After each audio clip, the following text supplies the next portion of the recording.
Bem-vindos de regresso ao Conversas à Quinta e, neste ano marcado por centenários, vamos voltar a falar de um centenário, talvez menos conhecido que o das aparições de Fátima ou o da Revolução Russa, mas um centenário, apesar de tudo, marcante. Estou a falar do centenário da Declaração de Balfour.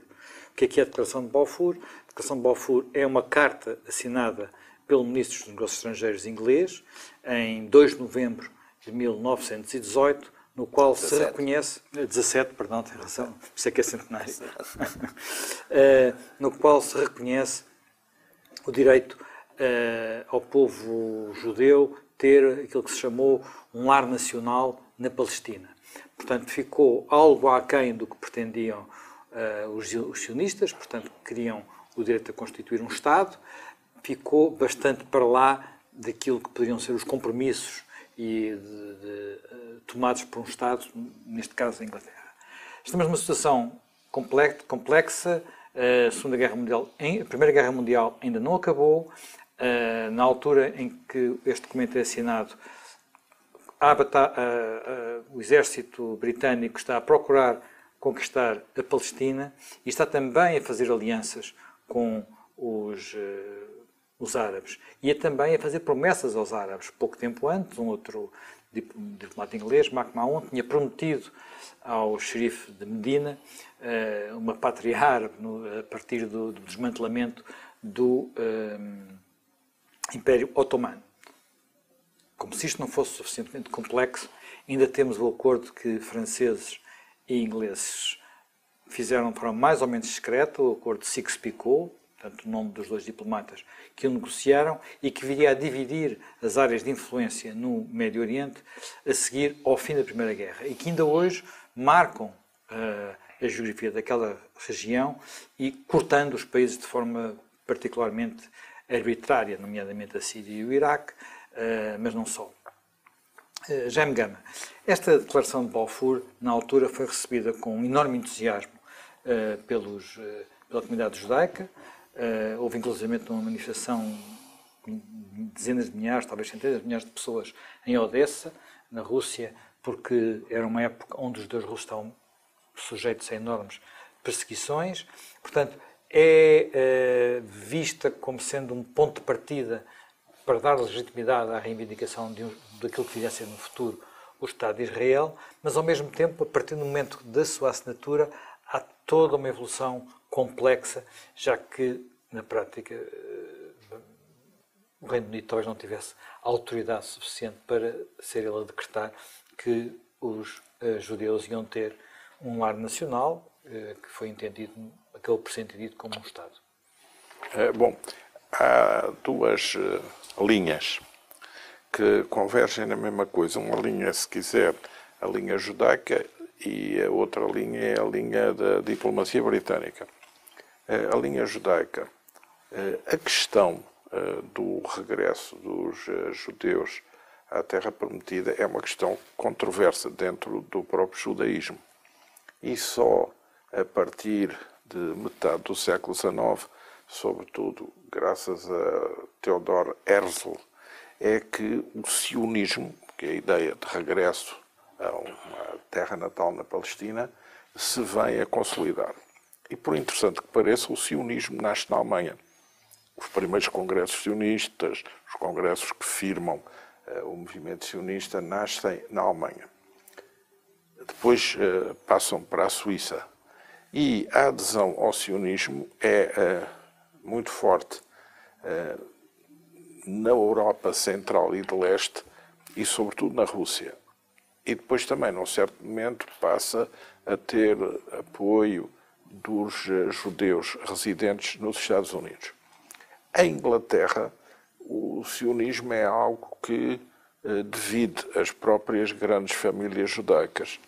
Quem é o grande transportador do conceito sionista para a Inglaterra é Chaim Weizmann, que era natural da Rússia, um imigrante russo, cientista, e que tem em Londres grande influência e começa desde cedo a fazer uma doutrinação das autoridades britânicas. Nas famílias judaicas influentes de Londres, uma parte não o segue. Mas ele consegue convencer designadamente um dos membros da família Rothschild, do Barão de Rothschild, à sua causa. E depois faz a sua ação de envolvimento ao governo britânico. Lloyd George, primeiro-ministro, e Balfour, ministro dos Negócios Estrangeiros, têm a noção de que para ganhar a guerra é preciso ter o apoio dos judeus. E é necessário fazer algo que agrade aos judeus. E também tem essa informação de que os judeus na Rússia e nos Estados Unidos estão muito favoráveis ao sionismo. E a ideia dele, num primeiro momento, é antecipar-se e pleitear junto de americanos e de russos essa causa para marcar a iniciativa britânica. E ainda com um fator adicional. É que num determinado momento o Reino Unido receia que os alemães façam uma declaração pró-sionista. Aqui está agora já em causa a política do Reino Unido em relação ao fim da Segunda Guerra Mundial no Médio Oriente. Da Primeira Guerra Mundial ao Médio Oriente. E à forma como vão ser repartidas as esferas de influência no desmembramento, no final do Império Otomano. Primeira partilha implícita, a negociação secreta britânicos-franceses, convalidada pela Rússia, porque o acordo Sykes-Picot também é convalidado pela Rússia, porque aos franceses é atribuído o que seria o Líbano e a Síria, aos britânicos é atribuído a faixa litoral Jaffa, litoral do atual Israel, e também o Iraque e a Palestina. E aos russos é atribuído Istambul, a passagem dos Estreitos e a Arménia. Portanto, há aí um certo entendimento. Os britânicos, à medida em que a guerra chega ao fim, claro, vão fazendo promessas, porque prometem aos judeus o tal lar nacional judaico na Palestina, com dois incisos. Desde que isso não prejudique os direitos de não-judeus, não é só de árabes, é de não-judeus, porque há outros povos na Palestina, direitos civis e religiosos. Não fala do esquema político. Porque há uma questão importante também, que preocupou sempre e que esteve também no coração das negociações, que é aos lugares santos, não é? Portanto, não podiam ser só os árabes. Mas isso é muito interessante, isso é muito interessante. Mas depois os britânicos também entendem que a circunstância de apoiarem o regresso dos judeus à Palestina não deve significar diminuição de direitos dos judeus em países europeus e outros países, porque podia ser visto como tal. Aliás, eu penso que há um ministro britânico que é judeu e que se opõe a essa declaração porque diz eu não quero deixar de ser britânico. Sim, portanto, e um lar nacional é quase como se me tirassem para... Dentro do governo britânico a questão é muito, muito discutida. E, por exemplo, a linha de argumentação dos judeus influentes que não queriam essa opção é de que dizem que essa opção faz reforçar o antissemitismo.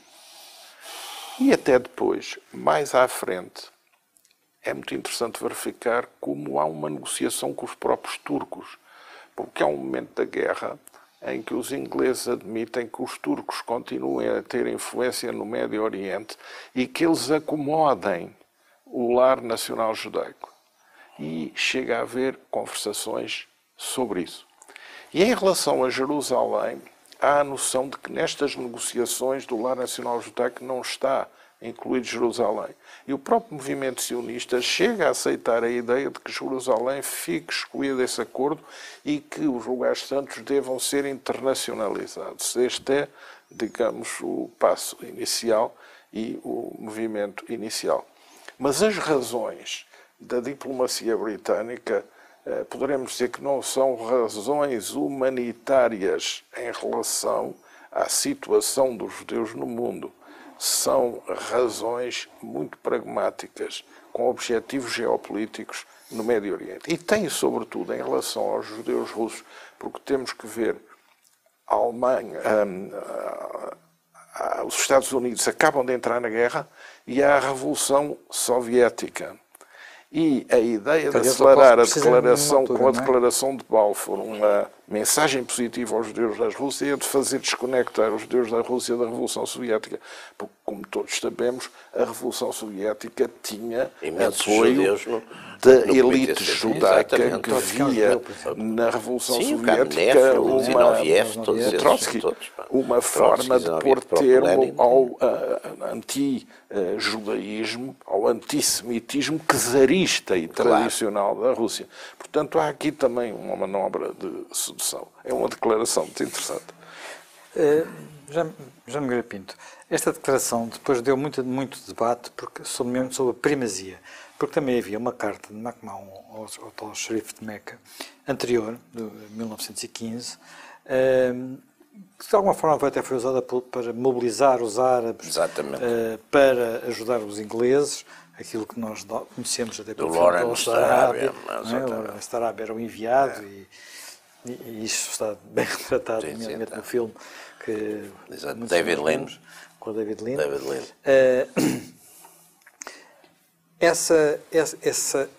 Isso acabou por ser...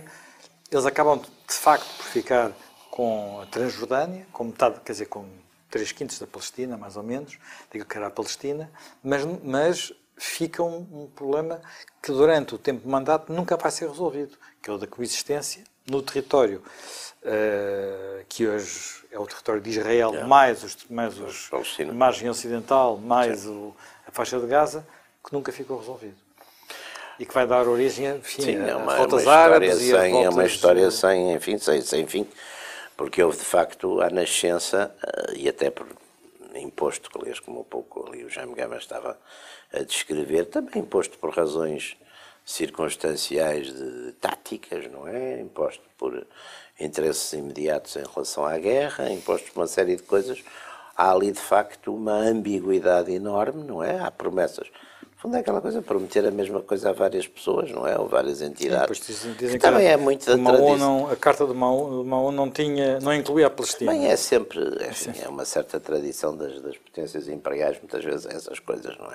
É, portanto, essa ambiguidade que, de facto, vai gerar ali um problema de direitos históricos, não é? E depois que primeiro são de facto ali os famílias, depois dão os reis da Jordânia e do Iraque, etc. Mas ao mesmo tempo está a despontar ali a sul, não é? Na Arábia Saudita uns novos jogadores, não é? Uns novos players que vão acabar por ter muita força, não é? Também toda esta equação. Portanto, quer dizer, vamos lá ver, ali o interesse, e a gente vê isso muito exatamente, até vê isso como um grande fracasso do T. Lawrence, quer dizer, ele no fundo faz promessas praticamente aos seus amigos árabes, não é? Porque ele tem, de certo modo, cobertura de Londres para os fazer, e depois sente-se traído, não é? Porque tudo aquilo que foi prometido, não é? Acaba por não se realizar. Por sua vez também, agora é curioso que até praticamente aos finais da Segunda Guerra, é um período, enfim, um bocadinho menos falado, mas a gente tem a sensação que aquelas populações se entendiam relativamente bem, não é? Quer dizer, há ali um período... Há já um momento de tensão, não é? Portanto, porque o movimento sionista tinha começado a promover o regresso à Palestina. E isso aconteceu muito antes da declaração de Balfour. Sim. Portanto, Tel Aviv já tinha sido fundada, Tel Aviv é uma cidade fundada em 1909. Tel Aviv em 1909 e já era uma cidade europeia, digamos assim, como hoje é, diferente de todas as outras. Já havia, nessa altura, os primeiros kibbutz no norte, nomeadamente na Galileia, e havia inclusivamente um fundo que foi criado para os judeus ricos, todo mundo contribuírem para a migração ser baseada na compra de terras. Portanto, eles compravam terras, não chegavam lá. Compravam a quem? A grandes proprietários turcos, grandes proprietários europeus e grandes proprietários árabes, que vendiam essas terras caríssimas. Creio que a Agência Nacional Judaica, que era quem promovia esse retorno, e os judeus que se fixam vão em condições duríssimas, porque eles têm que enfrentar problemas de irrigação, problemas de salubridade pública e, digamos, não realizam uma conquista militar, realizam uma fixação duríssima num terreno inóspito, que eles depois vão trabalhar e agricultar. Não havia infraestruturas, não havia barragens, não havia água, não havia... Os árabes já aí protestam e fazem valer algum protesto junto à autoridade otomana, porque isto ainda se passa no tempo do Império Otomano. Até 1914 tinham chegado, creio que 60 mil judeus à Palestina, vindos da Polónia, da Rússia, da Galícia, toda essa área da Europa Oriental. Galícia é Polónia. Sim, era uma província. Não é? A gente às vezes como... Sim. E, portanto, há aí já essas comunidades fixadas. Depois, quando aumenta a fixação, os próprios ingleses, que conseguem consagrar internacionalmente a Declaração de Balfour, quer no Tratado de Sèvres, que põe fim à guerra com a Turquia, quer depois também na Conferência de São Remo, e conseguem fazer cooptar a Declaração de Balfour pelos Estados Unidos, pela Itália, pela França. Os ingleses, num determinado momento, começam a pôr restrições à colonização. E isso é o que os leva, em, creio que 22, a fazer a divisão com a Transjordânia e a não permitir a fixação dos judeus na margem oriental do Jordão, na Transjordânia. Portanto, pondo aí já... que é hoje a Jordânia, não é? Exato, pondo aí já uma primeira baliza. O movimento de migração para toda essa área acentuar-se-á depois com as perseguições nazis, mais à frente, e com a Segunda Guerra Mundial e com o antissemitismo, quer nos países da Europa Central e de Leste, quer também com a política nazi em relação ao extermínio dos judeus na Alemanha e na Europa.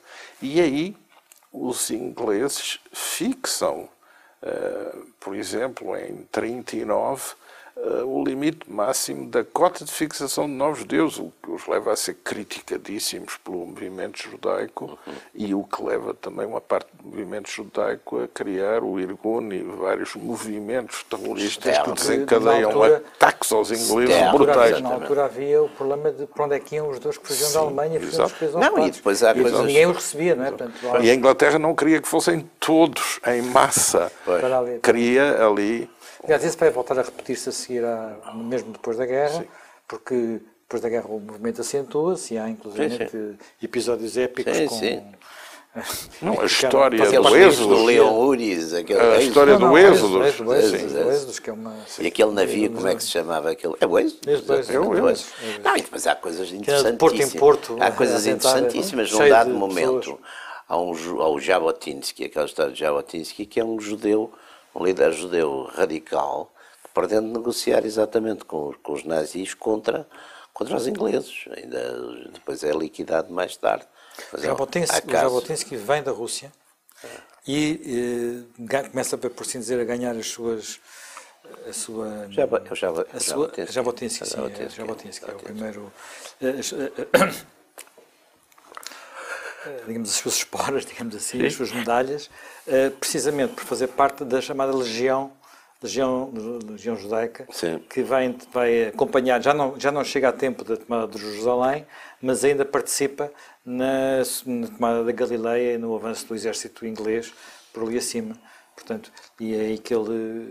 Sim, ele faz essa deriva. Mas quer dizer, ali de facto fica ali semeada, portanto, toda esta enfim, confusão e ambiguidade, etc., que vai deixar ali enormes marcas, e aliás com mudanças até curiosas, sobretudo, porque os ingleses, de facto, nesse período são o inimigo principal, quer dizer, a Irgun, a Stern, que aliás é bastante mais radical ainda que a Irgun, se não estou em erro, é a Stern que faz ir pelos ares o Hotel King David, não é? Em Jerusalém, sim. Em Jerusalém, mas não é, eu acho que é o Irgun. Não, eu acho que é o Stern. Então, onde estava o Menachem Begin, aliás, o Stern. Era o Irgun. Era o Irgun, pois. Mas a Stern ainda era um grupo ainda mais radical, quer dizer, portanto... Mas já estamos a falar num período que é o período final, praticamente antes da construção do Estado de Israel. Agora, há um ponto interessante. Quando os britânicos também falam num lar para os árabes, têm em vista só criar aliados árabes no combate ao Império Otomano.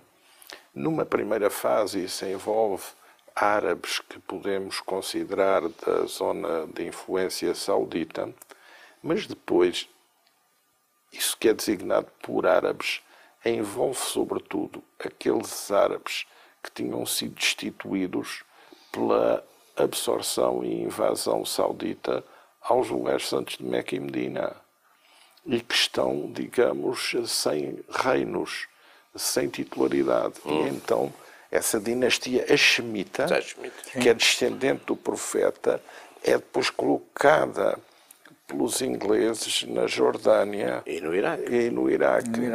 Na Jordânia e no Iraque. E na Jordânia, que é onde se mantém, um pouco sempre em conflito com árabes de Jerusalém, que aspirariam a ser eles o centro do poder político nessa zona e não a dinastia hashemita trazida de fora. Portanto, há aí depois também uma nuance na questão da Palestina. Até porque os árabes, enfim, nessa altura, nesse tempo, os árabes que viviam na Palestina ainda não identificavam o território como sendo Palestina e não se autodenominavam como palestinianos. Portanto, quem chamava aquele palestino eram os judeus. Então, de facto, uma história vai dando voltas, mas há problemas que, de facto, se mantêm, no fundo. E ali, só aqueles problemas de que já falámos algumas vezes, por um lado, são dois povos para o mesmo território e depois várias religiões para a mesma cidade, que é Jerusalém. O que é curioso é que Balfour tinha sido primeiro-ministro, já tinha sido primeiro-ministro no princípio do século XX, antes de ser ministro dos Negócios Estrangeiros. Balfour acaba por se declarar como um sionista e alguém que quer ficar ligado à criação do Estado de Israel. E o próprio Lloyd George é muito adepto dessa ideia. Já o mesmo não se passa com os americanos. Os americanos não ligam muito ao assunto e primeiro até dizem que não e depois lá autorizam. Sim, e mais tarde, na altura da fundação do Estado de Israel, os americanos são bastante críticos e para não dizer hostis, não é? Há ali uma polémica, penso que aliás entre o Eisenhower o Truman e o Marshall, não é? Que chega. Portanto, aquela ideia curiosa que nós tínhamos sempre que, pronto, os Estados Unidos eram muito, essa grande influência judaica nos Estados Unidos, nessa altura não existe, quer dizer, é muito, pelo contrário, aliás, há uma discriminação, aliás, o que se passou em relação à imigração para os Estados Unidos são muito renitentes nos anos 30 a deixar entrar os refugiados judeus, há grandes controlos, quer dizer, aliás, isso vê-se no livro do Philip Roth, na Conspiração contra a América, vê-se que havia ali um sentimento fortíssimo antissemita, sobretudo na classe tradicional. E também há também uma história de um barco que viaja para os Estados Unidos e tem que voltar, não consegue. Não há ali. Não conseguem sair. Aliás, isso é uma coisa que nós vemos hoje em dia vemos em todos os museus do Holocausto, porque uma parte dessas pessoas que iam nesse barco tiveram que voltar para a Alemanha e depois acabaram nos campos de concentração. Embora, curiosamente, também se deu uma coisa muito interessante. Os judeus mais poupados na Europa, se formos fazer estatísticas, foram os alemães, porque foram os que fugiram mais cedo, quer dizer, viram a coisa aproximar-se. E também há uma questão um pouco, tem a ver também com a posição social que eles tinham. Enquanto os judeus da Polónia ou da Rússia eram pobres, e portanto... Pois, mas os alemães não. Os alemães foram cedo, claro, eram judeus, aliás, isso vê-se. Alemães, holandeses... Há um estudo do Zombart, exatamente sobre os judeus, que vê-se exatamente, e até não é preciso ir ao Zombart.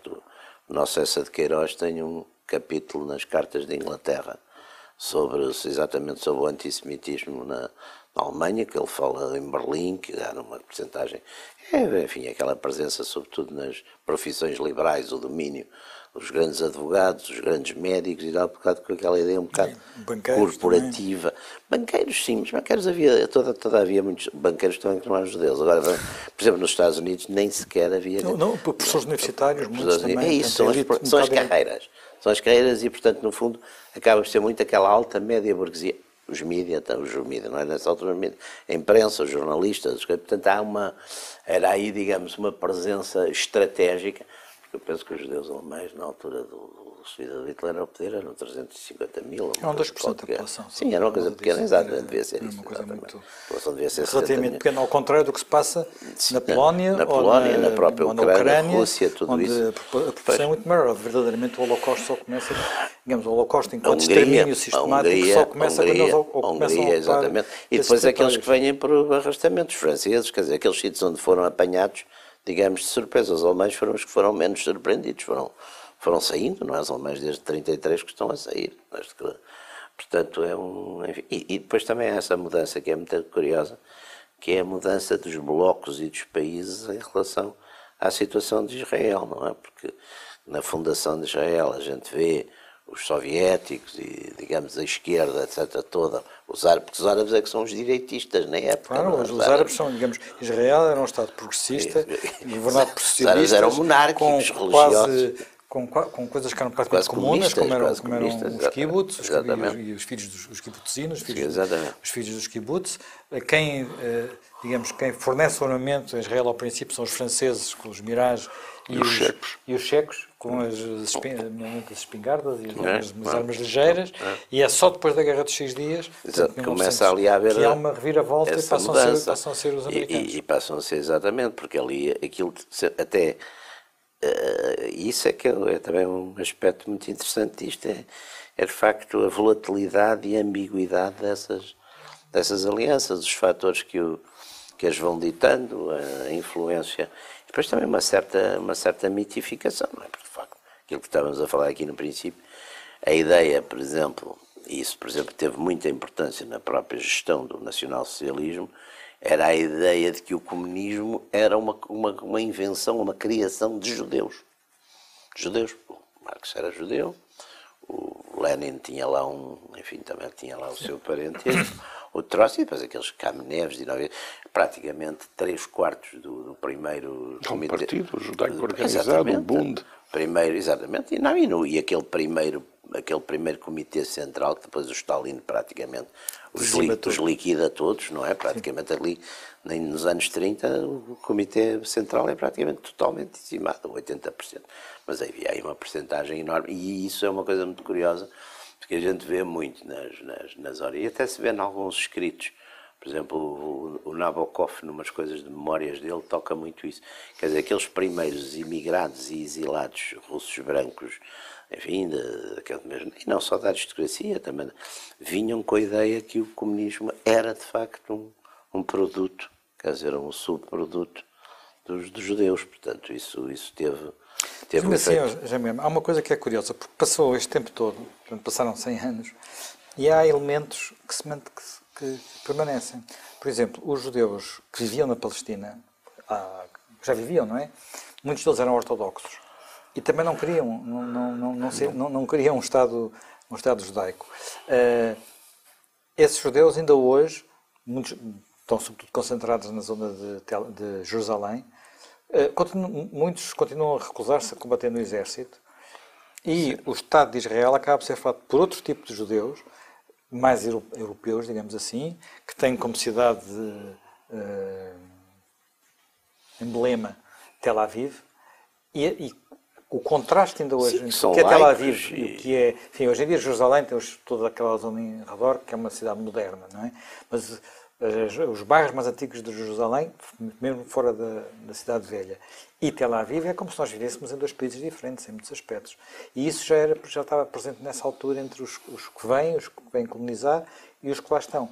E o que também reflete uma tensão que existiu, que foi entre os Ashkenazi, onde tinha nascido um movimento sionista, e que eram dominantes, e os sefarditas, que são, no fundo, os judeus do Mediterrâneo, que eram também aqueles que estavam lá e que sempre tiveram um papel relativamente secundário no Estado de Israel. Muitos faziam prevalecer uma ligação religiosa com os lugares santos e com a Palestina, enquanto outros quiseram organizar um movimento político, um Estado que é visto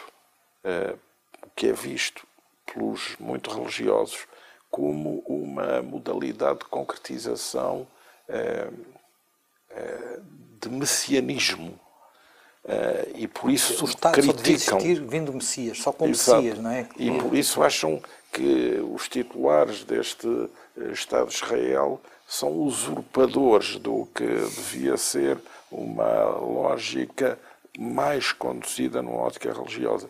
E não podemos esquecer também que, a montante, os grandes impérios vão desenvolvendo, antes da Primeira Guerra Mundial, alguma lógica de apetência em relação ao Médio Oriente, porque aos franceses, os ingleses, os alemães tentam mover-se, os russos têm também uma ambição conduzida pela Igreja Ortodoxa em relação à chegada a Jerusalém, ao bairro russo de Jerusalém, os otomanos, que tomam também controle da zona, e os norte-americanos. É interessante que chegam, digamos, tarde à relação com a Terra Santa, constituem, sobretudo, sociedades missionárias de orientação protestante nos vários evangelismos, que têm uma ligação aos lugares santos e, mais tarde, a Israel, complexa, porque é uma relação de solidariedade, presença no local, mas com um objetivo: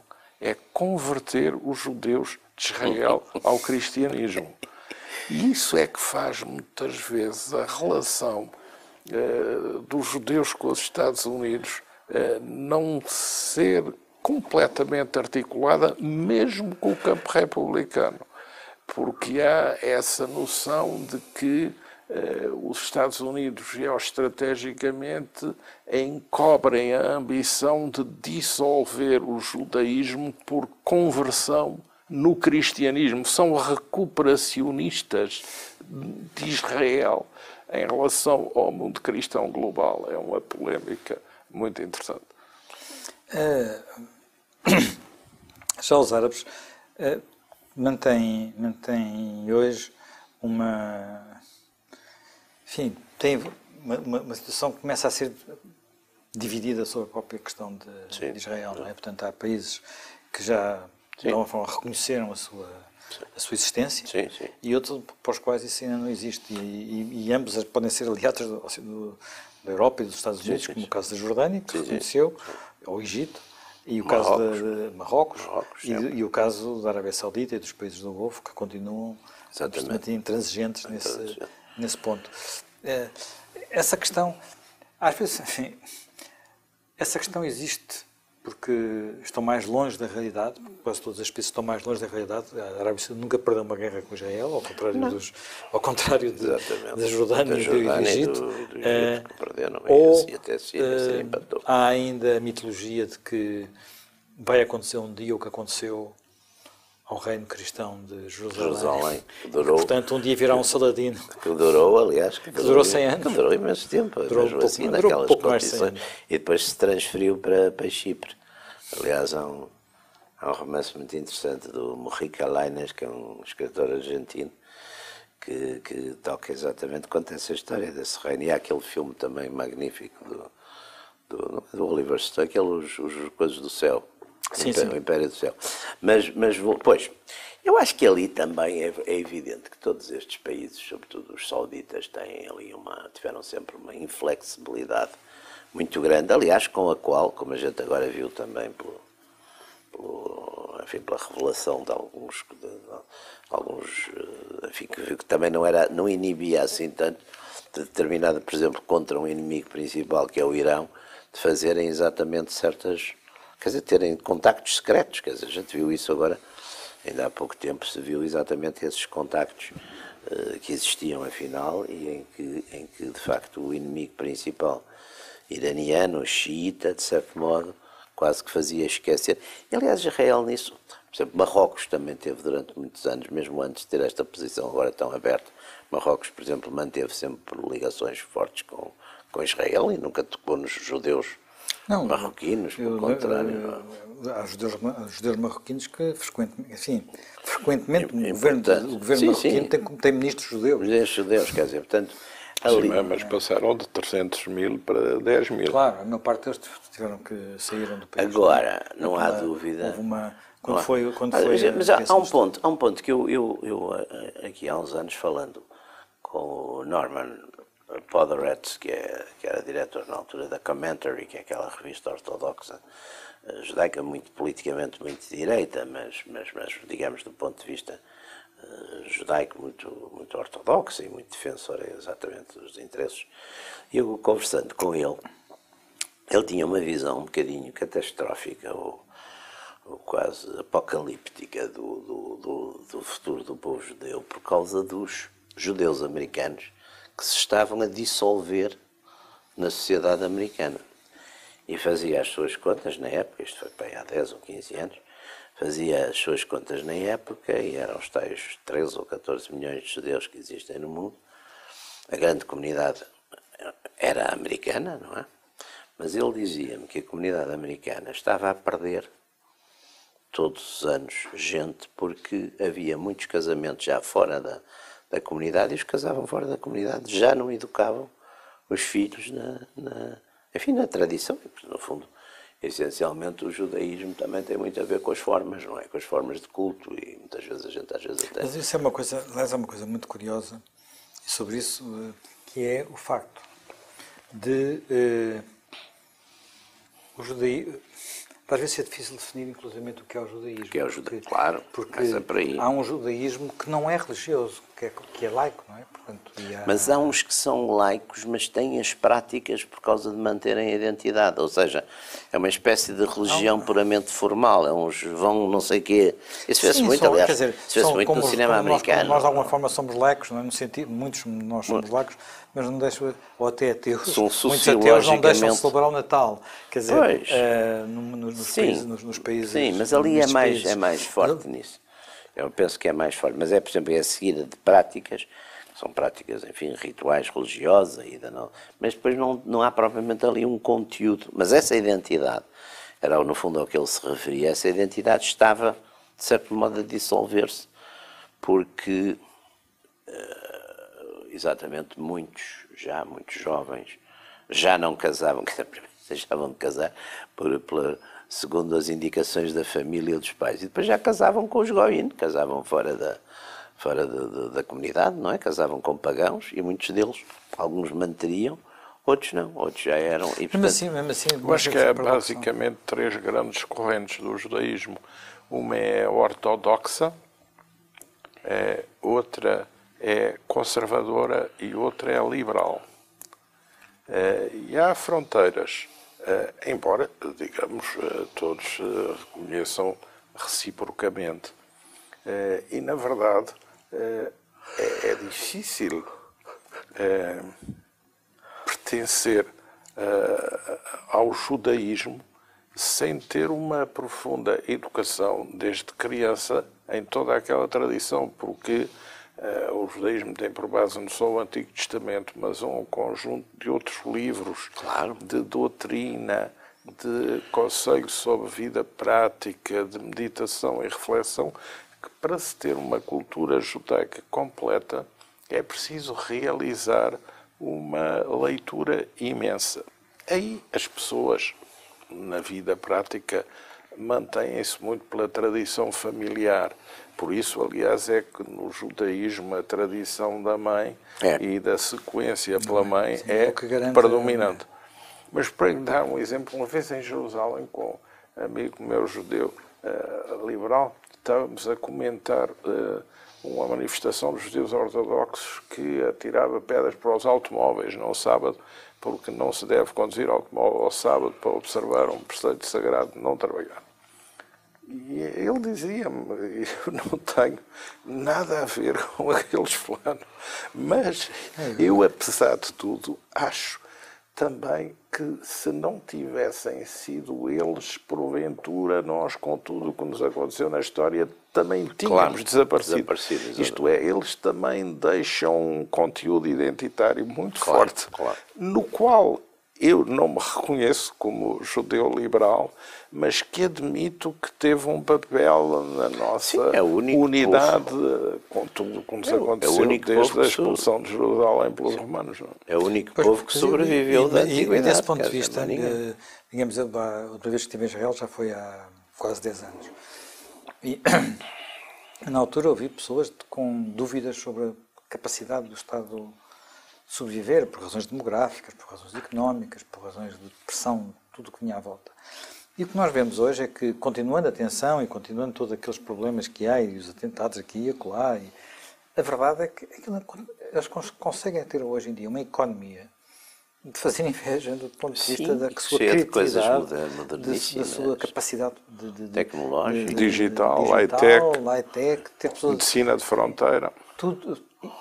Há ali qualquer coisa que mesmo, por dizer assim, bem, isto está a ficar diferente, porque agora já não são os, a tradição socialista social-democrata, dos fundadores, do Ben-Gurion, toda essa linhagem, agora vêm os russos, que são muito mais direitivos, muito mais conservadores. Os do Norte de África. Portanto, vêm os do Norte de África, tudo isto está a mudar. Mas, no entanto, ao mesmo tempo, é verdade que o Partido Trabalhista praticamente desapareceu, não é? Ou pelo menos não tem expressão, que há muitos anos que a política em Israel é dominada, podemos dizer, pela direita e pelos ortodoxos, mas o país mantém um dinamismo económico surpreendente. Não parece estar a acabar como que há 10 anos, naquele momento das crises do Líbano, das crises de vez em quando há uma guerra, não é? Portanto, uma guerra no sentido restrito do termo, mas apesar de tudo sempre muito controversa. Bom, podemos dizer que às vezes o inimigo também ajuda. E no caso de Israel, isso é uma verdade completa. Sim. Não é uma a mística judaica e a identidade judaica é algo que explica a sobrevivência desse povo ao longo dos anos, com tudo o que foi a sua dispersão por várias zonas geográficas e a perseguição, discriminação de que foi objeto em praticamente todas as sociedades, porque não há nenhuma sociedade, bem dizer, que não tenha também o seu côté antissemítico. Sim, nós estamos agora, já que fizemos um programa sobre o Lutero também tem cartas antissemitas. Sim, terríveis. Terrível. Bom, a própria famosa Magna Carta tem uma passagem que a gente pode considerar a transformação do Estado de Israel de um Estado de colonato coletivista para um Estado mais consentâneo, com um funcionamento moderno, embora mediado pelas tradições internas de Israel e pela existência de uma grande multiplicidade de opções políticas, é um fator de normalização. Nos tempos pioneiros, quando foram dizer a Ben-Gurion, horrível, há prostituição em Tel Aviv, a resposta foi, bom, parece que começamos a ser um país igual aos outros. Portanto, agora, com a situação que existe, Israel é uma democracia internamente, como não pode deixar de ser, avançadíssima, onde tudo é discutido, onde há controvérsias, quase parece nesse aspecto um país nórdico, porque tem uma pluralidade de pontos de vista profundíssima, a imprensa, a posição do mundo cultural, os debates, tudo é debatido. E a própria constituição e formação das Forças Armadas, porque, a bem dizer, se há um único exemplo de exército de conscrição no mundo, em modelo quase perfeito, é o de Israel. Em Israel, homens e mulheres fazem parte da Tzal e são selecionados segundo as suas capacidades. E nós podemos ser varredor de rua e chegar a coronel, ou podemos ser professor catedrático de física e não passar de soldado. Depende da aptidão militar. Portanto, numa lógica de sobrevivência e de defesa integral, a seleção é essencial para que a estrutura que resulte seja a melhor de todas. E isso não é muito frequente. Mostrando uma eficácia fora do comum. Bem, entretanto, nós, como é habitual nestes programas, chegámos rapidamente ao fim do nosso tempo, apesar de termos mais temas de que gostaríamos de falar.